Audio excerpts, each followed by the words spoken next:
제9가 나는 선한 목자다 두 번째 시간입니다. 나는 선한 목자라 나는 내 양을 알고 양도 나를 아는 것 같이 아버지께서 나를 아시고 내가 아버지를 아는 것 같으니 나는 양을 위하여 목숨을 버리노라. 여는 이야기 호세아 선지자는 번제보다 하나님을 아는 것을 원한다는 하나님의 말씀을 전했습니다. 하나님을 안다는 것은 무슨 뜻일까요? 우리는 하나님을 알기 위해 무엇을 또 얼마나 힘쓰고 있나요? 1. 예수님은 자기 양을 위해 목숨을 버리는 선한 목자입니다. 예수님은 선한 목자입니다. 예수님이 선한 목자이기 때문에 자기 양을 알고 양도 그를 압니다. 예수님이 자기 양을 알고 양도 자기를 안다고 할 때 안다는 것은 단순히 상대에 관한 어떤 지식을 갖고 있다는 뜻이 아닙니다. 성경에서 안다는 말은 단순히 아는 것을 넘어 깊은 인격적 사랑의 관계를 맺는 것을 뜻합니다. 창세기 4장 1절에 보면 아담이 그의 아내 하와와 동침함에 하와가 임신하여 가인을 낳고라고 말씀합니다. 아담이 하와와 동침했다는 말의 원래 뜻은 아담과 하와가 알았다입니다. 아담과 하와가 알았다는 것은 서로에 관한 어떤 지식을 가진 것이 아닌 부부만 누릴 수 있는 깊은 인격적 사랑 관계를 맺는 것을 말합니다. 예수님이 자기 양을 알고 예수님을 안다고 할 때도 마찬가지입니다. 서로를 향한 깊은 인격적 사랑 관계를 뜻합니다. 이러한 사실은 예수님과 양의 관계를 하나님과 예수님의 관계로 비유한 것에서 분명히 알 수 있습니다. 예수님은 아버지께서 나를 아시고 내가 아버지를 아는 것 같으니라고 하십니다. 아버지 하나님과 아들 예수님은 영원 전부터 가장 깊은 사랑의 관계를 맺고 계셨습니다. 그래서 예수님은 아버지와 나는 하나라고 하셨습니다. 예수님은 아버지 하나님과 누리는 깊은 사랑의 관계를 자기 양인 우리와도 누린다고 말씀합니다. 예수님은 자기 양을 위하여 목숨을 버립니다. 예수님께서 자기 양을 아시고 양 또한 예수님을 알기 때문입니다. 우리는 여기서 예수님이 양을 알고 양이 예수님을 안다는 것이 얼마나 깊은 인격적 사랑 관계인지 분명히 알 수 있습니다. 예수님은 자기 양을 알기 때문에 가장 귀한 목숨을 아낌없이 주십니다. 예수님이 자기 양을 안다는 것은 가장 귀한 목숨을 아낌없이 주실 정도로 사랑한다는 뜻입니다. 사도 바울은 자기 목숨을 우리 위해 내어주신 예수님의 은혜와 함께 자기 아들을 우리를 위해 내어주신 하나님의 사랑을 이렇게 선포합니다. 자기 아들을 아끼지 아니하시고 우리 모든 사람을 위하여 내주신 이가 그 아들과 함께 모든 것을 우리에게 주시지 아니하겠느냐. 이 사랑을 근거로 우리 성도는 구원의 확신을 가지며 하나님께서 항상 지켜주실 것을 굳게 믿을 수 있습니다. 선한 목자로서 그분에게 속한 양을 예수님이 알고 있다는 거예요. 여기서 안다란 말은 깊은 인격적인 관계를 말하는 거예요. 첫 번째는 부부의 관계. 부부가 서로를 깊이 아는 것처럼 예수님도 우리를 안다. 그래서 예수님과 성도의 관계를 신랑과 신부로 표현하기도 하잖아요. 그렇죠? 예수님이 신랑이고 우리가 신부예요. 그만큼 부부의 관계처럼 깊이 예수님이 우리를 알고 계신다. 또 두 번째는 아버지와 아들의 관계, 부모와 자녀의 관계처럼 깊이 우리를 알고 계신다. 이 두 가지 부부의 관계와 부모와 자녀의 관계를 통해서 예수님이 우리를 깊이 안다는 의미로서 예수님이 선한 목자가 되신다는 거예요. 그리고 실제로 이스라엘 지역에서 목자들은 양들에 대해서 다 알고 있었대요. 파악하고 있었다는 거예요. 우리가 볼 때는 다 똑같이 생겼는데 양 하나하나의 이름도 알고 이 양이 어떠한 특성을 갖고 어떠한 버릇을 갖고 있고 어떠한 성격인지 다 알고 있었다는 거예요. 이렇게 그의 특성과 모든 걸 알고 있다는 건 목자가 그 양을 사랑한다는 거예요. 그렇죠? 하물며 하나님의 형상대로 지음받은 우리 인간에 대해서 하나님과 예수님은 더 깊이 그분의 큰 관심과 사랑으로 우리를 알고 계시고 우리를 사랑하신다는 거예요. 성부 하나님, 성자 예수님, 성령 하나님이 이 우주 만물을 창조했던 것과 동일한 권세와 능력으로 우리를 사랑하시고 우리를 구원하셨어요. 우주를 창조했던 것보다 더 깊은 사랑과 관심으로 우리를 대하신다. 여기서 보면은 또 예수님이 자기 양을 위해서 목숨을 버리신다. 아낌없이 지난 시간에 배웠던 것처럼 그분의 가장 귀한 목숨을 생명을 바치면서까지 사랑하신다. 우리 인생 가운데 좋았던 일도 있고 그렇지 못한 일도 있는데 우리의 두뇌가 좋지 못한 일을 더 오래 기억하는 경우들이 많이 있대요. 그래서 그런지 모르겠지만 우리가 인생을 살면서 행복하고 좋았던 순간보다 그렇지 못한 순간이 더 많은 것 같잖아요. 그렇죠? 그럴 때 원망이 들 수 있고 우리가 불평이 나올 수도 있는데 그럴 때 우리가 믿는 사람은 뭘 생각하는 거예요? 하나님과 예수님의 사랑에 대해서. 비록 이 땅에서 여러 가지 고난을 당하고 시험을 당하고 어려움을 당해서 때론 그 시험과 고난이 나에게 왜 왔는가 원망이 들 때가 있지만 한 가지 확실한 건 하나님과 예수님이 나를 사랑하신다.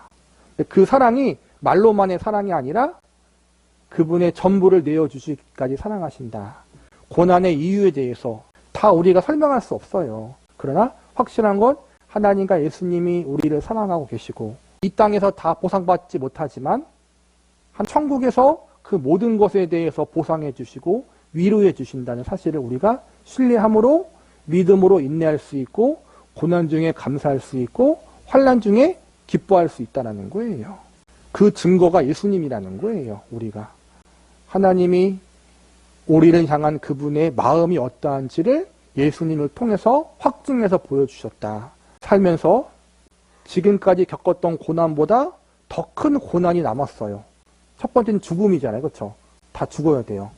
그 죽음이 나의 죽음도 있고 이제는 내 죽음 이전에 사랑하는 가족들의 죽음을 다 지켜봐야 돼요. 그렇죠? 그러한 고난들이 남아있다는 거예요. 아직도. 그 가운데에서 우리가 낙심하지 않고 실망하지 않은 이유는 나를 향한 하나님의 사랑 때문에. 그리고 감사하게 우리의 또 사랑하는 가족들도 함께 예수님 안에 소망을 갖고 있기 때문에 우리가 낙심하지 않고 믿음으로 참고 감사할 수 있다는 거예요. 또 훗날 우리가 천국에서 영원히 함께 살아갈 것도 믿잖아요. 그렇죠? 그렇게 하나님과 예수님이 우리를 사랑하고 있다는 거예요. 관찰 질문 1. 예수님은 자기 양과의 관계를 어떤 관계와 같다고 하셨습니까? 아까 말한 것처럼 부부의 관계 첫 번째, 예수님과 우리 관계는 부부의 관계와 같은 친밀하고 깊은 관계고 두 번째는 피를 섞은 혈육의 관계처럼 부모와 자녀의 관계라는 거예요. 예수님이 그분이 선한 목자고 우리가 양이라고 말한 건 비유적인 거죠. 이 관계라는 거예요. 부부의 관계고 부모와 자녀의 관계로서 깊은 인격적인 사랑의 관계로 우리를 부르셨다. 창조주 하나님이 그렇게 우리를 존귀하게 보셨다는 거예요. 우리를 어떠한 도구로만 보는 게 아니라 비인격적인 존재, 필요하면 쓰고 쓰다가 필요 없어지면 버리는 그런 관계가 아니라는 거예요. 인간은 사실은 그럴 때가 있잖아요. 그렇죠? 사람을 고용할 때 필요에 따라 고용하고 해고하잖아요. 그렇죠? 우리가 또 하나님의 일꾼이라고 성경은 또 말하잖아요. 근데 단순히 그런 관계로 끝나지 않는다는 거예요. 영원히 우리를 사랑하기 때문에 영원히 함께 하시고 영원히 책임져 주시는 관계다라는 거죠. 관찰 질문이 예수님이 자기 양과 깊은 사랑의 관계를 맺고 있다는 증거가 무엇입니까? 그 증거가 예수님의 생명을 우리를 위해서 내어주신다. 선한 목자가 양을 지키기 위해서 자기 목숨을 내놓는 것처럼 예수님이 그랬다는 거예요. 우리가 인생 중에 고난을 당하거나 어려운 일이 당할 때 또 외롭고 고독한 삶이 지속될 때 하나님이 나를 정말 사랑하고 있는가? 라고 의심이 들 때가 있잖아요. 그렇죠? 아무리 기도해도 마음 가운데 평안함이 없고 여전히 계속해서 인생의 고통의 문제가 지속될 때 그럴 때 우리가 하나님이 정말 살아계시는가? 하나님이 나를 사랑하는가?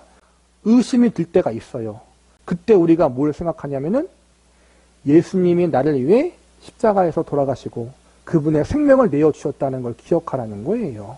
다른 건 다 변할 수 있어요. 그렇죠? 우리의 상황과 환경은 언제나 변해요. 그렇죠? 좋을 때도 있고 나쁠 때도 있고 잘 될 때도 있고 안 될 때도 있고 잘 될 때는 막 기뻐서 하나님을 찬양하다가 실패하고 넘어지면 하나님 앞에 왜 이렇게 나를 힘들게 하십니까? 원망하고 인간의 부부관계도 심지어 부모와 자녀 관계도 그렇게 원망하고 서로 불평하고 내 탓, 니 탓할 때가 있잖아요. 그렇죠? 인간이기 때문에 그래요. 근데 하나님은 그렇지 않다. 하나님은 변치 않아요. 그분의 사랑은 변치 않는다. 그 증거가 예수님의 생명을 우리를 위해서 내어주신 것이다. 예수님이 나는 선한 목자고 너희가 내 양이다라고 말씀하실 때 그 관계는 그분의 생명을 내어주시는 깊은 사랑의 관계라는 것을 기억하라는 거예요. 그래서 세상의 모든 것들이 우리를 배신하고 외면하고 실망시킬 그러한 순간에도 하나님과 예수님만은 우리를 결코 실망시키거나 외면하지 않으신다. 이 예수님은 다른 양들도 인도하시는 선한 목자입니다. 예수님은 우리에 들지 아니한 다른 양들이 내게 있다고 하십니다. 당시 유대인들은 아브라함의 혈통과 할례, 율법을 내세우며 자신들만 하나님께 선택받은 백성이라고 주장했습니다. 유대인들은 자신들 외에 다른 사람들을 이방인이라고 불렀습니다. 하나님 나라와 상관없는 사람들이라는 뜻입니다. 하지만 유대인들의 주장은 잘못된 것입니다. 그들은 하나님께서 선택하신 아브라함의 자손이라고 주장하면서 정작 하나님이 아브라함에게 주신 말씀은 무시했습니다. 하나님은 아브라함을 통해 땅의 모든 족속이 복을 얻을 것이라고 하셨습니다. 하나님은 아브라함과 그의 자손만 구원하시는 것이 아니라 그들을 통해 온 세상 사람들을 구원하고자 했습니다. 하지만 유대인들은 하나님의 뜻을 저버리고 오직 자신들만 구원받은 백성이라고 주장했습니다. 예수님은 우리에 들지 아니한 다른 양들이 내게 있다고 말씀하십니다. 아브라함에게 주신 말씀을 이루고자 하셨습니다. 예수님은 유대인뿐 아니라 이방인들을 위한 선한 목자가 되십니다. 그래서 예수님 안에서 유대인과 이방인이 똑같이 하나님의 가족이 되었습니다. 예수님은 우리에 들지 아니한 다른 양들이 내게 있어 그들을 인도해야 할 것이라고 합니다. 예수님 안에 유대인과 이방인 모두가 구별 없이 구원받습니다. 물론 모든 이방인이 구원을 받는다는 뜻은 아닙니다. 우리 밖에 있지만 예수님께 속한 양은 무엇보다 예수님의 음성을 듣고 한 무리가 되어 한 목자에게 속하게 됩니다. 예수님께 속한 양은 그의 음성을 듣습니다. 예수님의 음성을 듣지 않은 양은 예수님께 속한 양이 아닙니다. 예수님의 양들과 하나 되지 않은 양도 예수께 속한 양이 아닙니다. 예수님을 목자로 모시지 않은 양도 예수님의 양이 아닙니다. 성도의 진정한 연합은 오직 예수님을 통해 이루어집니다. 이 세상은 혈통이나 지연, 학벌 등으로 연합을 이루려고 합니다. 하지만 진정한 연합, 진정한 하나됨은 오직 예수님 안에서만 가능합니다. 예수님 안에서만 유대인과 이방인, 종과 자유인, 남자와 여자가 모두 하나가 될 수 있습니다. 우리라는 말은 울타리를 말하는 거예요. 이거는 비유적인 건데 이제는 첫 번째는 이스라엘 백성들이 원래는 우리 안에 들어있는 양이고 밖에 있는 것은 이방인들을 뜻하는 거예요. 이스라엘 백성들만 하나님의 백성이 아니라 이방인들도 하나님 백성이 될 수 있다는 거죠. 그래서 우리 안에 들지 아니한 양들을 위해서 예수님이 그들을 부른다라는 거예요. 오늘날로 말하자면은 우리 안에 있는 거는 믿음 안에 있는 성도들을 말하는 거고 밖에 있는 건 불신자들을 말하는 건데 우리 모두 다 불신자였잖아요. 그렇죠? 지금은 이 자리에 있지만 과거에 다 불신자였는데 예수님의 복음을 듣고 우리가 믿게 된 거잖아요.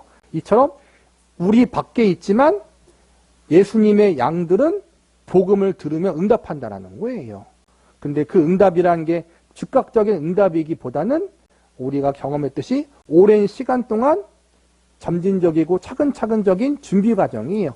우리 편에서는 회개하고 예수님 믿는 게 즉각적이지만 그 전에 하나님과 예수님이 미리 준비하시잖아요. 그렇죠? 어릴 적부터 친구 따라 한번 교회에 가보기도 하고 주변의 가족들과 친척들과 또 친구들이 복음을 증거하는 걸 듣기도 하고 또 TV를 통해서 여러 가지 매체를 통해서 예수님에 대한 말씀도 들어보고 그때는 우리가 믿지 않고 거절하고 불신했는데 갑자기 어느 순간 마음 가운데 성령님이 역사하사 예수님 믿을 수 있도록 역사하셔요.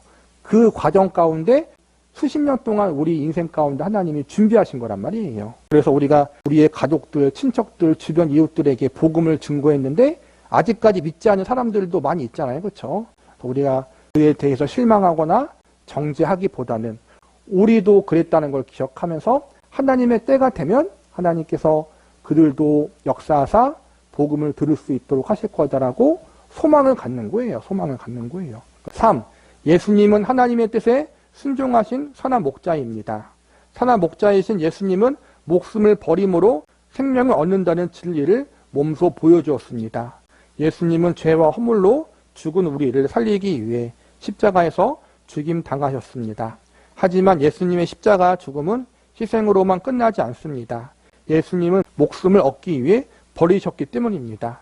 예수님은 하나님의 뜻과 계획을 알고 믿었습니다. 그래서 기꺼이 자신의 목숨을 내어 놓으셨습니다. 하나님은 그런 예수님을 기뻐하시고 사랑하셨습니다.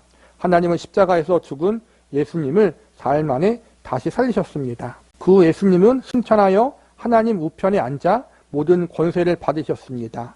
예수님은 하나님의 뜻에 순종하여 십자가에서 죽은 것입니다. 예수님은 하나님의 뜻에 순종하는 것이야말로 생명 얻고 승리하는 길임을 분명히 믿으셨습니다. 자기 목숨을 구하고자 하는 사람은 잃을 것이요 주님을 위해 자기 목숨을 잃는 사람은 얻게 될 것입니다. 하나님을 위해 성의 것을 버린 사람은 어리석은 사람이 아닙니다. 그 사람이야말로 모든 것을 가진 사람이고 가장 지혜로운 사람입니다. 예수님이 자기 양을 위해 목숨을 버린 것은 억지로 하신 일도 우연히 된 일도 아닙니다. 예수님은 목숨을 버릴 권세와 얻을 권세를 갖고 계십니다. 예수님이 자기 양을 위해 목숨을 버린 것은 오직 하나님의 뜻에 순종하기 위해서입니다. 이러한 사실은 예수님이 체포되기 전 겟세마네 동산에서 드린 기도에서 잘 알 수 있습니다. 예수님은 십자가 죽음을 피하게 해달라고 하면서 그러나 자신의 원대로가 아니라 아버지의 원대로 되게 해달라고 기도했습니다. 예수님에게 목숨보다 더 중요한 것은 하나님의 뜻이었습니다. 예수님은 하나님의 뜻에 순종하기 위해 기꺼이 목숨을 내놓으셨습니다. 이것은 예수님이 아버지 하나님과 하나일 정도로 깊은 사랑 관계를 갖고 계셨기 때문입니다. 하나님을 사랑하는 사람은 그저 입으로만 사랑을 고백하지 않고 하나님의 뜻에 순종합니다.